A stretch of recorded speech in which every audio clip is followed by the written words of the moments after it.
Hey, welcome to the Healthy Post Natal Body podcast with your postnatal expert Peter Lapp. That, as always, will be me. Today I am talking about something that is very commonly discussed on Diastasis recti support forums, and usually without the real answer being given.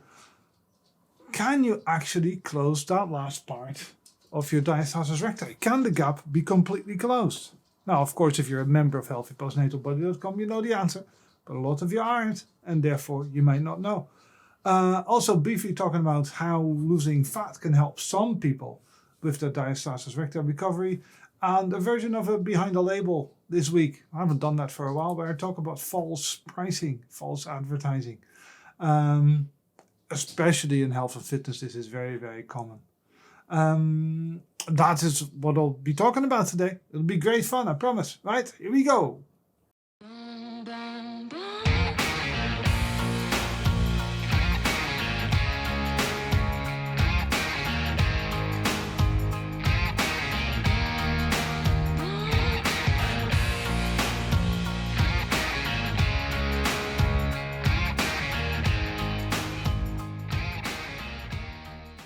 Hey, welcome to the Healthy Post Natal Body podcast. This is a podcast for the 27th of March, 2022.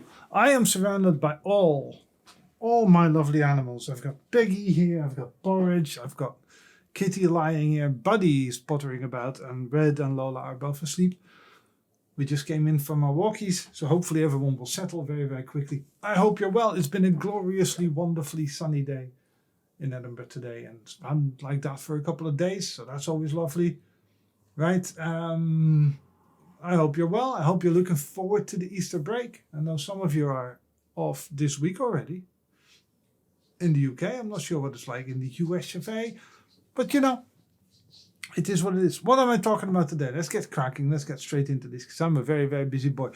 Give us a like and subscribe, by the way. I need to get that in early now, because I've been told I do that too late on in the podcast. Give me a like, subscribe, review the podcast, tell your friends that there's a podcast out there they can email and all that sort of stuff. Peter at healthypostnatalbody.com if you have any questions whatsoever to do with diet, exercise, postnatal exercise, all that sort of stuff. Originally, I was going to do an interview this week, but the episode isn't quite ready yet, so that'll be next week. An interview with a wonderful, wonderful dietitian called Kirsten Chick, who is absolutely amazing. And she gave up an hour of her time to talk to me about stress management and diet and all that sort of stuff, how these two things interlink. And hopefully in the future she'll be back on as well, because she has a tremendous amount of knowledge on other stuff. Anyways, that's not what I'm talking about today. So what are we talking about today? Can the gap, the last bit of the gap for diastasis recti, be completely closed? I was kind of stuck for a subject this week, because like I said, I had something else planned, but that isn't quite ready yet. And Jessica, being the star that she is, old Jess Thrower, came to the rescue. She said, you need to talk about this, because this is popping up all over the Diastasis recti support forums. Obviously, I am not a member of these forums because I hate them, but she is. God love her. And the question is usually something along these lines. You know, my eldest child, or youngest child, is 5, nearly 5, and I had a 5-finger gap that I closed down to 1 or 2 over the years, but I can't seem to get it close it any further. I'm an active person and not doing much exercise due to fear it'll open back up. And you know, any idea why I can't close the last part? And the advice or the answers usually given is something along the line of, you know, keep working at it. I bought System X, you know, whether that's Mutu or Katrina Oakley or whoever. It's usually the one they're either selling or are affiliates to. Sometimes it's just a genuine recommendation, and but then they'll say something along the line of that really helped close mine all the way down, or I'm almost there. So 2 questions there really from that bit. A, can you close the gap all the way? And B, should you actually be scared your diastasis recti will, air quotes, open up again after you've healed it? And I know I've covered this before, but a lot of you will be newer to the podcast. And like I said, a lot of you won't be members of healthypostnatalbody.com. So just to make it very, very clear, there is always a gap between your muscles.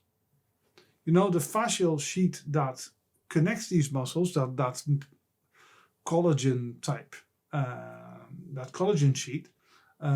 Actually, I'll go into that in a little bit as well. That gets stretched quite a lot, and then therefore the gap is more pronounced when your diastasis recti could be all the way healed, as in the gap could be all the way healed, and your muscle functionality could be good, and all that sort of stuff. But that gap is completely normal. That was always there. Like I always say, there's a reason it's a 6-pack and not a 3-pack. It's because that line down the middle that you see on the hard 6-pack that's the gap, right? So if you know what that was before you were pregnant, or before you had diastasis recti at least, then you'll know roughly how wide it should be once your diastasis is completely healed as well, right? You can never close that to the point that there isn't a gap at all. That is just not how it works. The muscles don't get that close together. This is why we tend to say, and by we I mean us in the fitness world, and physios and all that sort of stuff, tend to say below 2.5 or at least 2 centimeters, we don't class it as diastasis recti anymore. Now that doesn't mean that if you have a gap below 2.5 centimeters that you don't have diastasis recti, right? You could still have a very deep gap, and your muscle functionality could be poor. And those two things, yeah, in an ideal world, at least the muscle functionality, you really, really want to work on, because that's what the problem really is, as I've said many a times before. But that gap isn't an issue anymore if it's below 2 centimeters, because there was always something there.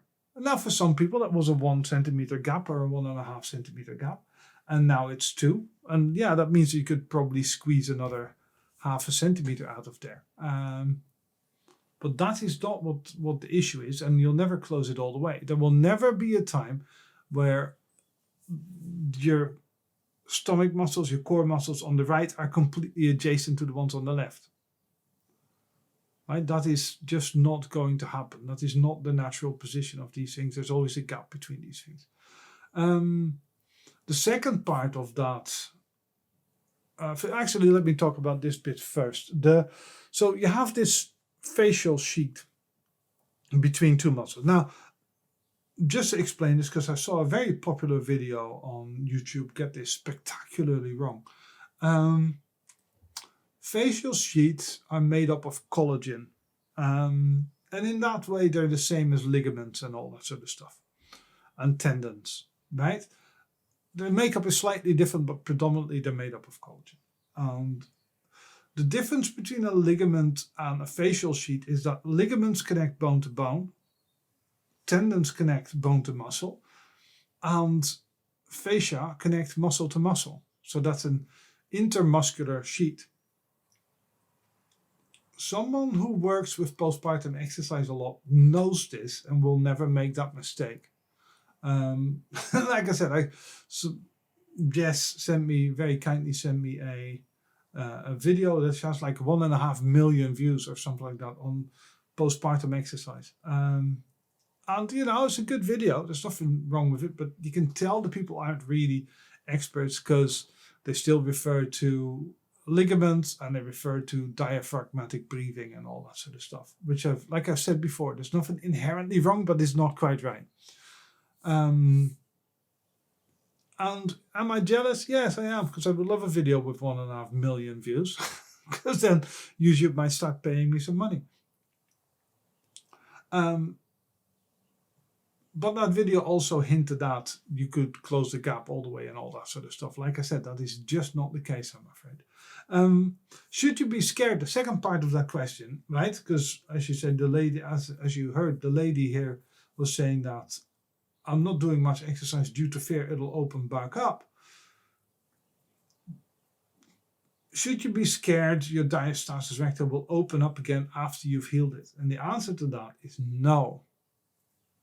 Once you have fully recovered from diastasis recti and everything is working the way it should and everything's functioning the way it should, then you don't need to worry about things opening up again or things breaking again. It's the same as a broken leg with regards to once it's healed and strong enough, you can do whatever you want.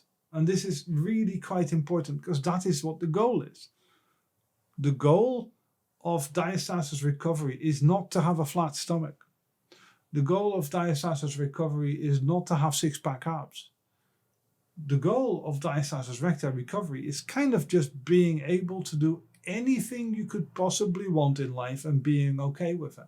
Whether that is exercise related, such as kettlebell classes, deadlifts and squats and heavy lifting and all that sort of stuff, or whether that is, being able to live life to the fullest, running around after 2 or 3 kids and lifting them up and, picking them up off the floor when they have tantrums in the middle of a supermarket. That sort of thing. That is what diastasis recti recovery is all about. Now that could well come with a flat stomach. Sure, your stomach will be flatter without diastasis recti. Or is likely to be flatter without diastasis recti than it is with it. But that doesn't mean that it is the goal of diastasis recti recovery. I've had several clients with a completely flat stomach that had a tremendously big gap and really poor muscle functionality. They didn't look like they had an issue, but they really, really did. Which is why they came to me, because they had back pain and their core wasn't working properly and all that sort of stuff. So they looked the part, but stuff just didn't quite work right. It's the things working correctly, that is the goal. And when things work correctly, you can't open it up again. If you start doing big deadlifts or big squats or whatever, then you could well get another stomach-related injury. Sure. Right, if you do, strongman competitions or something along those lines, CrossFit classes. I'm not saying they're dangerous, but, if you push yourself really, really hard and instead of breathing through your exercise, you hold your breath and you let that internal pressure on your core build up, you could well, again, cause yourself an injury. But you can always do that. Right? I know way too many athletes, and by that I mean athletically active people that are functioning at that level, they train really hard and all that sort of stuff, whose core functionality is nowhere near as good as it should be for what they are trying to do. And that inevitably leads to injuries every single time. And they can resolve that fairly easily by just doing the right exercises, building up their core strength, and then they can do whatever they want and breathing through their exercises properly. But if you're not aware of that, it's a difficult thing to do. So like I said, you cannot close the gap all the way, and you never need to be scared that your diastasis will open up again. That just doesn't happen after you've healed it. Another quick thing that I was asked is, will losing weight help heal my diastasis recti? Will losing fat help heal my diastasis recti? And the answer to that is really much it depends. And I know this is an annoying answer. What most people think of when they're talking about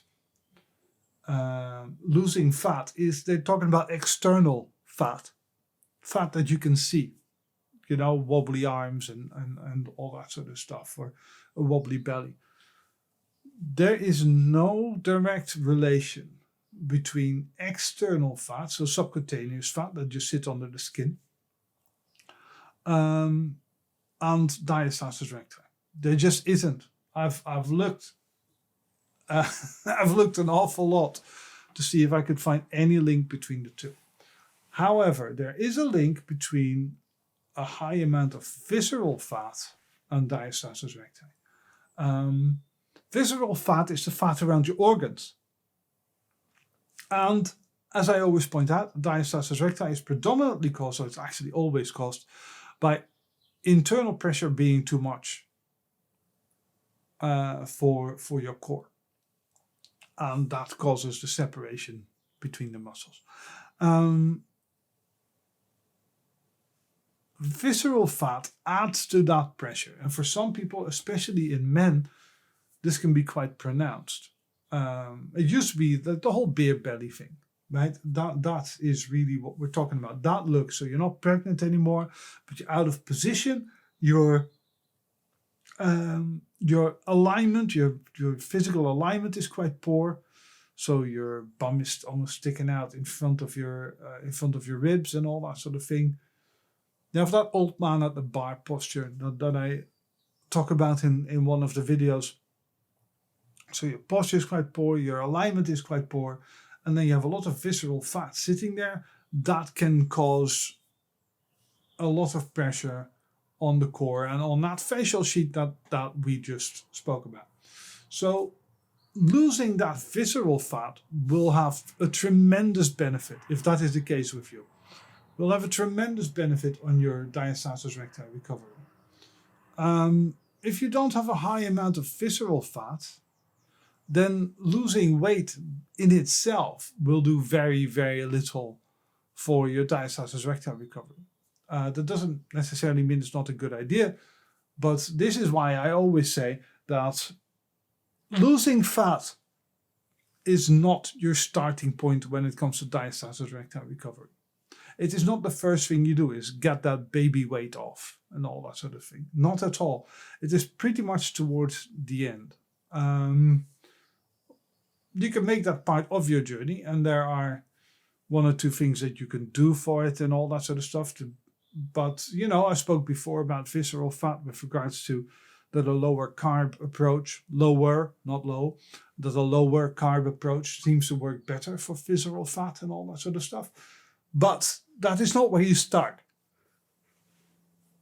I hope that clears that little bit up, because I think it's quite an important one. Where are we now? 17 minutes in. Again, it'll be a short one this week because I am such a busy boy.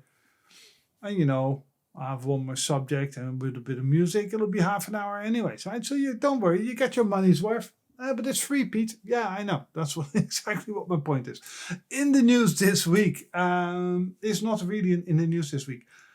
It's more behind the label, right? So it's a version of the behind the label this week that I used to do every now and again. I just want to quickly talk about false pricing. So I came across an example of that this week of one of the Instagram accounts that they call it hate follow. I don't like following them and they pop up on my feed a lot. It's one of those forget diet culture sort of dietitians. Your standard diet culture sucks, buy my stuff sort of deal. I'm not saying diet culture doesn't suck, by the way. I'm just saying it's the buy my stuff bit I have an issue with. Anyways, and they have a new course coming out where they teach you all about what they call gentle nutrition, which is just intuitive eating, right? With a different name, or the first stage of it, which is actually makes this even worse. It's basically eating like an adult and eating with a bit of respect for yourself and with a bit of love for yourself. So you don't hate yourself for eating the wrong thing and you don't pat yourself too much on the back for eating the right thing. It's just you eat like an adult. They had this course coming up, and you see this a lot in the health and fitness world. They give you all these things and they list a whole example of everything they do, and then they say total value of this package is $6,300. In this case, it was $6,300, and you can have this now for only $297. And you already kind of know I hope you already kind of know where I'm going with this, because it really is just complete and utter hogwash, right? The value is just never $6,300.